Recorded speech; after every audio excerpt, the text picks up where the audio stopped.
जितनी माताएं जो घर से निकल के वोट दे रही हैं, 70%, 4 आउट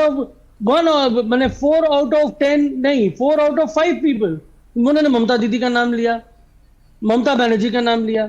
आज जिस तरीके से हमने जो कार्य का निर्वाह किया, जो रिपोर्ट कार्ड हम जनता के पास लेके गए हैं, प्रो इनकम्बेंसी फैक्टर पिछले 4 टर्म में रहा।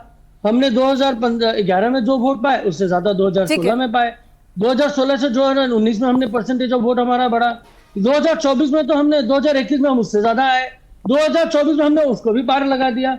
और ये राम बाम वाला जो गठबंधन है ना, जो राम की पूजा आज कर रहे हैं, वो वामपंथियों का साथ जोड़ है।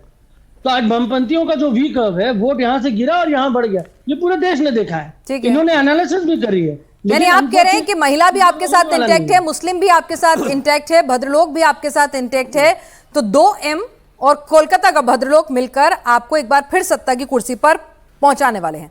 अवनीश अवस्थी जी नेता है भाई, इनकी मजबूरी है कि अपनी जीत का दावा करें और पूरे फैक्ट्स एंड फिगर्स के साथ करते हैं।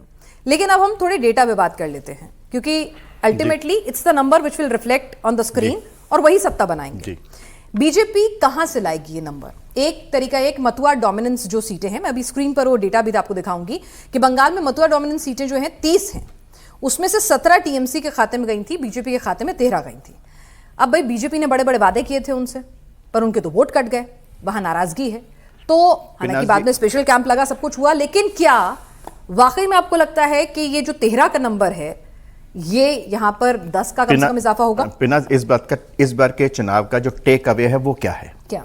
पहली बात यह है कि कहीं भी रीपोल नहीं हो रहा, कहीं कोई हत्या नहीं हुई, पॉलिटिकल वायलेंस नहीं हुई, मारपीट की छोटी बड़ी घटनाएं हुई हैं, लेकिन कोई ऐसी नहीं हुई जहां पे हत्याएं हुई हैं।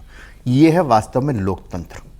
जो फर्जी वोटर थे, फर्जी का मतलब जो जिनकी डेथ हो चुकी है या जो वहां पे नहीं रहते, उनके नाम पर जो वोट डाले जाते थे वो नहीं डाले गए, तो वोट परसेंटेज बढ़ गया। जो एक्चुअल था वोट, उसमें जो तो एसआईआर जिताएगा बीजेपी को, आप ये कह रहे हैं? डेफिनेटली। एसआईआर का मतलब क्या है?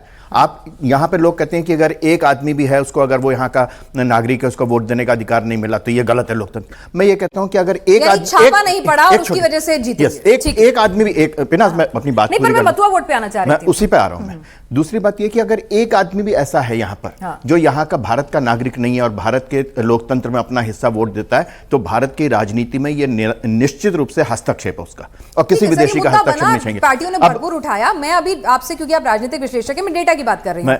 मुझे 18 को भाई बीजेपी कह रही है मेरे 110 आएंगे, जरूरी नहीं है ना कि जितना वो बोले उतने ही आ जाएं। लेट्स अज्यूम उनकी बेस्ट पॉसिबल सिनेरियो में उनके 100 आ गए, मैं बेस्ट पॉसिबल सिनेरियो कह रही हूं, मतलब ठीक है 110 का वो दावा कर रहे हैं। मैं आप कर रही हैं ना, ये अनुव्रत मंडल कर रहे हैं दरअसल। आप ही नहीं कर रही हैं, ये टीएमसी के लोग कर रहे हैं।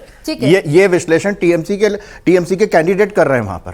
तो इसलिए ये जो बीजेपी कह रही है, सिर्फ बीजेपी नहीं कह रही, ये टीएमसी वाले भी कह रहे हैं। एक बात। दूसरी बात, जब पिछली बार उससे पहले कितना था, 3 सीटें थी, ठीक है ना, 294 में से 3 सीटें थी बीजेपी की, उसके बाद कितनी हुई, 77 हुई, 25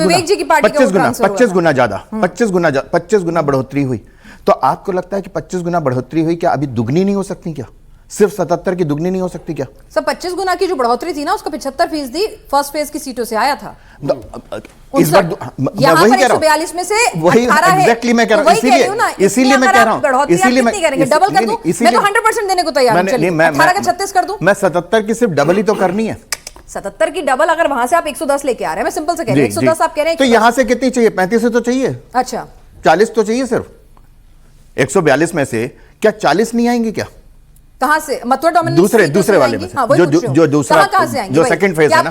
अब आपने मथुआ का उठाया। पहली बात यह कि ये तो बात मानती है कि मथुआ का एन ब्लॉक जो है, जो लोग वहां से बांग्लादेश से 1971 या उसके पहले आए वहां पर, उनको नागरिकता नहीं मिली, लेकिन उनका जो सेंटिमेंट है, वो जो पूरा समुदाय है, वो पूरा समुदाय जो है वो बीजेपी के साथ है। पूरी जो दलित सीटें हैं जितनी भी हैं, एससी वाली सीटें जो हैं, वो ज्यादातर वहां पर बीजेपी जीती।